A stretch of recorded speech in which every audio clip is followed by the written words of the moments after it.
ఇప్పుడు కడియం శ్రీహరి, రాజనరసింహ ఈ ఇద్దరు విషయంలో ఎంఆర్పిఎస్ నిర్వీర్యం చేయాలి అని అనుకున్నప్పుడు ఎవరు చేయిస్తారు? ఏం ప్రయోజనం వల్ల చేయించడం వలన?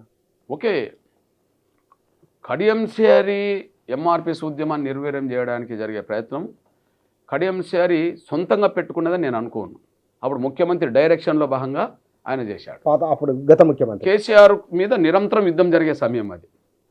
దళిత ముఖ్యమంత్రి కూడా మోసం చేసిండాను, లేకపోతే 3 ఎకరాల భూ పంపిణీ పూర్తి చేయలేకపోయిండాను, లేదా ఉన్న అసైన్మెంట్ భూములు దళిత గిరిజన అసైన్ భూములు గుంజుకున్నాడను, డాక్టర్ రాజన్నను బర్తరఫ్ చేసిండాను, అఖిలపక్షం ఢిల్లీకి ఎందుకు వెళ్ళలేదను, ఇట్లాంటి ఒక 10 అంశాల మీద కేసీఆర్ మీద నిరంతరం యుద్ధం చేస్తున్నప్పుడు కేసీఆర్ ఈయనను ప్రోత్సహించి ఈయన ద్వారా ఎంఆర్పిఎస్ ఉద్యమాన్ని బలహీనం చేసే కుట్రలు చేశాడు.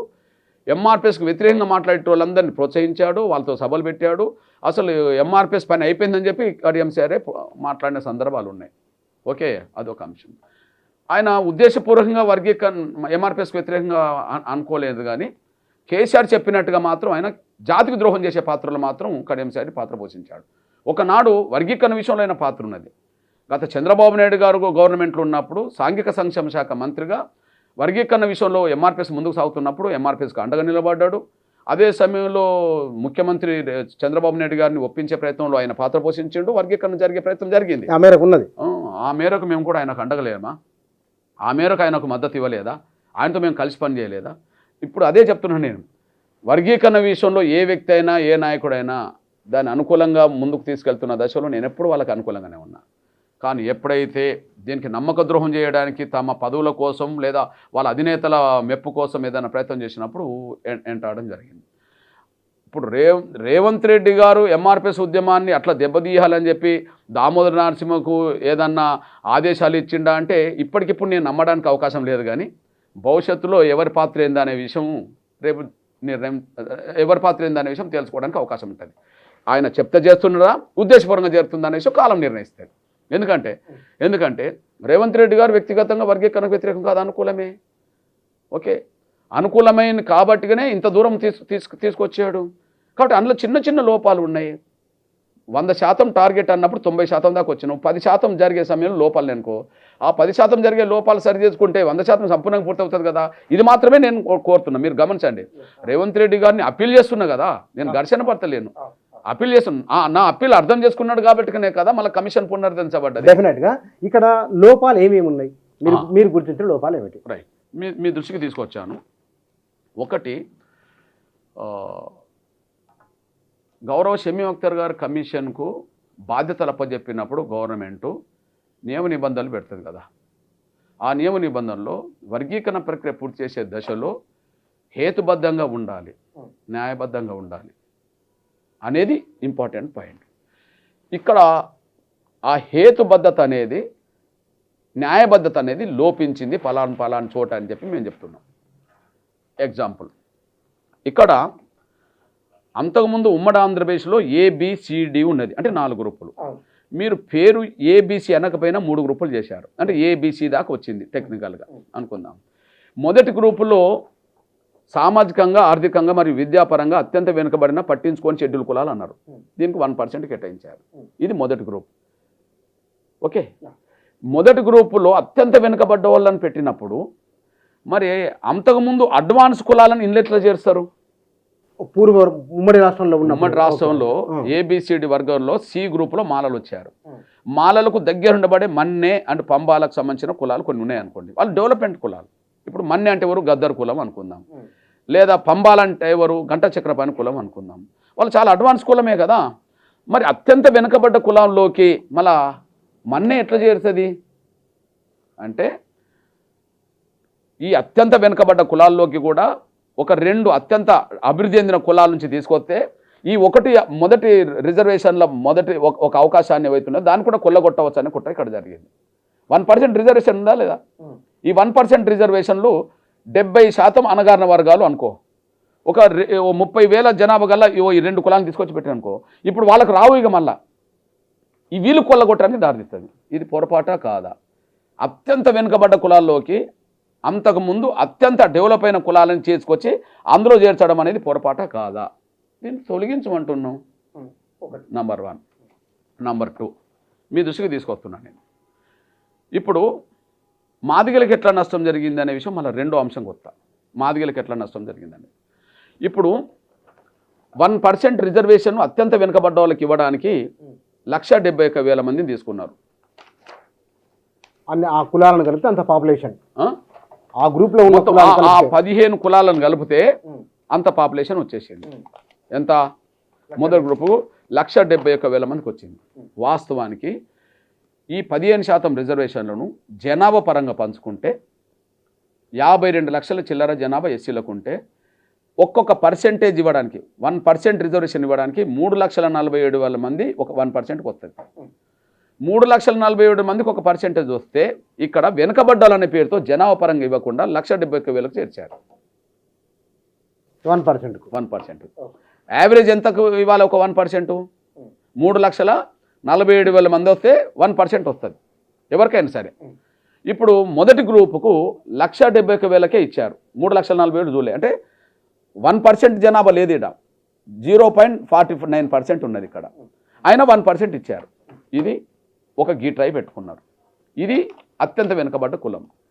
ఇక మీ సోదరుడిగా అత్యంత డెవలప్ అయిన కులం మూడో కులం. ఈడ మెరుగైన ప్రయోజనం పొందిన షెడ్యూల్ కులాలు అంటే ఇది మాల కులాలు అనుకుందాం.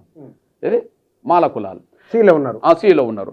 మాల కులాలకు సంబంధించిన విషయంలో ఒక 1% ఇవ్వడానికి ఇప్పుడు 5% వచ్చింది అంటున్నారు కదా, 1% ఇవ్వడానికి ఎంత వేసుకున్నారు? 3,54,000 మందిని తీసుకున్నారు. మొదటి గ్రూప్కి ఇవ్వడానికేమో అత్యంత వెనుకబడ్డాలని చెప్పి 170,000కి ఇచ్చారు 1%.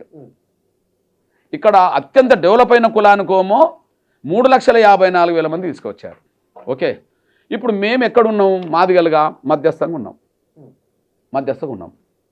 ఇప్పుడు నీకు సింపుల్గా సామాన్య ప్రజలకు అర్థం కావడానికి ఒక విషయం చెప్తున్నాను నేను. ఇప్పుడు మొదటి గ్రూప్కి ఇవ్వడానికి 1,00,000 మందికి ఒక 1% ఇచ్చిండు అనుకుందాం. మూడో గ్రూప్ ఇవ్వడానికి 3,00,000 మందికి ఒకటి ఇచ్చిండు అనుకుందాం. మరి రెండో గ్రూప్కి మధ్య గ్రూపు రెండో గ్రూప్ ఉన్నది, దానికి ఎంత ఇవ్వాలి? 2,00,000 ఇవ్వాలి. అంటే మొదటి గ్రూప్కు 1,00,000, మూడో గ్రూప్కు 3,00,000. రెండో గ్రూప్కి ఎంత ఇవ్వాలి? 2,00,000 జనాభాకు 1% ఇవ్వాలి. ఇది యావరేజ్ లెక్క రావడానికి అవకాశం. ఎందుకంటే మేము బాగా డెవలప్ కాలేదు, అత్యంత వెనుకబడి పోలేదు, మధ్యస్థంగా ఉన్నాం. మధ్యస్థంగా ఉన్న వాళ్ళకు మధ్యగానే ఉండాలి కదా జనాభా ఎంత ఉండాలని కాడ. కానీ ఇక్కడ మాదిగల జనాభాకు మించి మాలల జనాభాకు మించి 3,64,000 మందికి 1% ఇచ్చేశారు. వాస్తవానికి సగం వేసుకుంటే ఎట్లుంటుంది? 171,000 మొదటి గ్రూపు, 3,54,000 మూడో గ్రూప్. అది కానీ మధ్యలో రావాలంటే 2,62,200 మంది వస్తే ఒక గ్రూప్ 1% వస్తుంది. ఎవరికి? మాదిగలకు. అట్లా 2,62,200 మంది కనుక 1% ఇస్తే మాకు 12.5% వస్తుంది. అది పక్క పెట్టేసేయండి. కనీసం 3,00,000 వేసుకున్నా కూడా 171,000 మొదటి గ్రూప్కి వేసుకో, 3,54,000 మంది మూడో గ్రూప్కి వేసుకో డెవలప్ అయిన కులానికి. కనీసం మాకు 3,00,000కి ఒకటి ఇచ్చినా కూడా మాకు 11% వస్తాయి. ఇప్పుడు మమ్మల్ని మధ్యస్థంగా చేర్చింది మీరే కదా, నేను కాదు కదా. మేము అత్యంత డెవలప్ కాలేదు, అత్యంత వెనుకబడలేదు, మేము మధ్యలో ఉన్నాం కదా. మరి జనాభా పరంగా మాకు మధ్యలోనే కేటాయించాలి కదా. 171,000తో మమ్మల్ని కలపలేరు, ఎందుకంటే మాకంటే వెనుకబడ్డారు. మాకంటే అడ్వాన్స్ అయిన 3,54,000తో మమ్మల్ని కలపలేరు, ఎందుకంటే మాకంటే వాళ్ళు అడ్వాన్స్లో ఉన్నారు. మమ్మల్ని మధ్యలో చేర్చాలి కదా. మధ్యలో చేర్చకుండా మాలల కంటే ఎక్కువ మమ్మల్ని ఎట్లా తీసుకున్నారు? తీసుకోవడం వల్ల మాకు పర్సెంటేజ్ తగ్గుతుందా లేదా? ఇప్పుడు మాలలు 3,50,000 అంటే 2-3% తగ్గుతుంది అని. 3% కాదు, 2% కాదు, 1% కాదు. ఆ పర్సెంట్ తగ్గినా మాకు నష్టమా కాదుగా చెప్పు. నేను అదే చెప్తున్నా. 2,62,200 అనేదేమో సమానంగా అవుతుంది, ఏది మధ్యస్థం. దానివల్ల 12.5% వస్తుంది మాకు. పోనీ 3,00,000కు జనాభా 1% మాకు తీసుకున్నా మధ్యస్థల వరకు మాకు 11 వస్తుంది. 3,30,000 తీసుకున్నా మాకు 10% వస్తుంది. ఓకే అనుకుందాం. మాకు మాలలతో సమానంగా తీసుకున్నా మాకు పెరుగుతుంది కదా, ఆ పర్సెంట్ అయినా పెరుగుతుంది కదా. మాలతో మమ్మల్ని సమానంగా చూసుకోలేరు. ఎందుకు చూసుకోలేరు? మాకంటే అడ్వాన్స్ అని మీరే చెప్పిండ్రు కదా. మాకు అత్యంత వెనుకబడ్డ వాళ్ళతో కలపలేరు. ఎందుకు కలపలేరు? 170,000తో మమ్మల్ని కలపలేరు, ఎందుకంటే మాకంటే వెనుకబడ్డారు కదా. కాబట్టి ఈ రీత్యా ఏ లాజిక్ మీద మీరు ఒక్కొక్క రిజర్వేషన్ పర్సెంటేజ్ కేటాయించారో అదే లాజిక్ మాకు ఎందుకు వర్తించదు అంటాను నేను. ఇప్పుడు ఇక్కడ అర్థమైంది కదా? అర్థమైంది కదా? నంబర్ 2 పాయింట్, ఇది లోపమా కాదా మీరు సరి చేసుకోండి. ఇక మూడవది, ఇక్కడ ఉమ్మడిగా మా రిజర్వేషన్ల శాతం పెరగకుండా ఉమ్మడిగా ఇప్పుడు బి గ్రూపులు ఉన్నోళ్ళు అనుకోండి, బి గ్రూప్లో గతంలో ఉన్నోళ్ళను 1,40,000 మందిని తీసి బుడగ జంగాలతో పాటు 1,40,000 మందిని తీసి అక్కడ 1% ఇచ్చారు. ఈ 1,40,000 మంది ఎవరు? అంతకుముందు బి గ్రూపులు ఉన్నోళ్ళే, అంటే మాదిగ గ్రూపులు ఉన్నోళ్ళే. వీళ్ళు మాదిగ గ్రూపులు ఉన్నోళ్ళని మాత్రం ఇక్కడ తీశారు, తీసి అటు 1% ఇచ్చేశారు. అంటే ఉమ్మడిగా మాదిగ గ్రూప్ శాతం పెరగకుండా, అంతే కదా. మాది 1,40,000 మంది మా తీసి సపరేట్ గ్రూప్ ఏర్పాటు చేశారు కదా, నేను దాన్ని స్వాగతిస్తున్నా, మాకంటే వెనుకబడ్డోళ్ళు అని చెప్పి. మరి మాల గ్రూపులో అదనంగా 2,44,000 మందిని ఎందుకు పెట్టుకున్నారు? మా దగ్గర బి గ్రూప్ నుంచి 1,40,000 మందిని తీసి సపరేట్ ఇచ్చారు కదా, నేను స్వాగతిస్తున్నా కదా. మరి మాల గ్రూప్ ఏదైతే ఉన్నదో సి గ్రూప్లో కదా, ఇప్పుడు మాలలు కానీ మిగతా కులాల జనాభా ఎంత? 2,44,000 ఉన్నారు. అంటే అక్కడ ఇతర కులాలను కలుపుకొని వాళ్ళ పర్సెంటేజ్ పెంచుకున్నారు. ఇక్కడ ఇతర కులాలని మాదిగల నుంచి తీసి ఇంకో % పక్కకి ఇచ్చేశారు. ఇప్పుడు నేను అంటున్నా, ఇప్పుడు మా బుడగ జంగాలే ఉన్నారు అనుకుందాం, పేద కులాలు బుడగ జంగాలు అనుకో, నేను స్వాగతించాలి. కానీ వాళ్ళ జనాభా ఎంత? 1,11,000. ఉమ్మడి ఈ తెలంగాణ రాష్ట్రంలో 4వ అతిపెద్ద కులం బుడగ జంగాలు. మొదటిది మాదిగ, 2 మాల, 3 నేతకాని, 1,33,000 ఉన్నది కదా.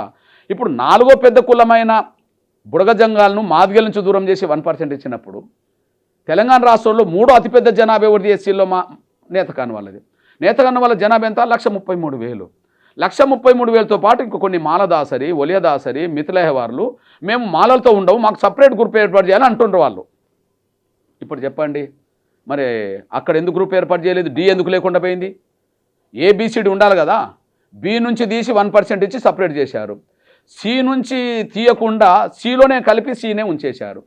మరి 1,11,000 మంది తీసి ప్రత్యేక గ్రూప్ ఏర్పాటు చేసినప్పుడు 1,33,000 ఉన్న తెలంగాణ రాష్ట్రంలో 3 అతిపెద్ద జనాభా గల నేతకాని వాళ్ళు, ఆ నేతకానితో పాటు కొన్ని కులాలు వర్గీకరణలో మాకు ప్రత్యేక భాగస్వామ్యం కావాలన్నప్పుడు ఎందుకు ఎత్తలేరు? ఇక్కడనోమో మాదిగల ఉమ్మడి గ్రూప్ పెరగకుండా చేయడానికి ఇక్కడ తగ్గించారు, అక్కడనోమో మాలల ఉమ్మడి గ్రూప్ పెరిగి ఆ ఉమ్మడి అవకాశాలు కూడా మాలలు దోసుకోవడానికి అక్కడ కట్టుబెట్టారు. ఇది ఎట్లా సాధ్యమవుతుంది? అసలు డి ఎందుకు లేకుండా పోయింది? 3 గ్రూపులు ఉన్నాయి, 4 గ్రూపులు ఎందుకు లేకుండా పోయింది?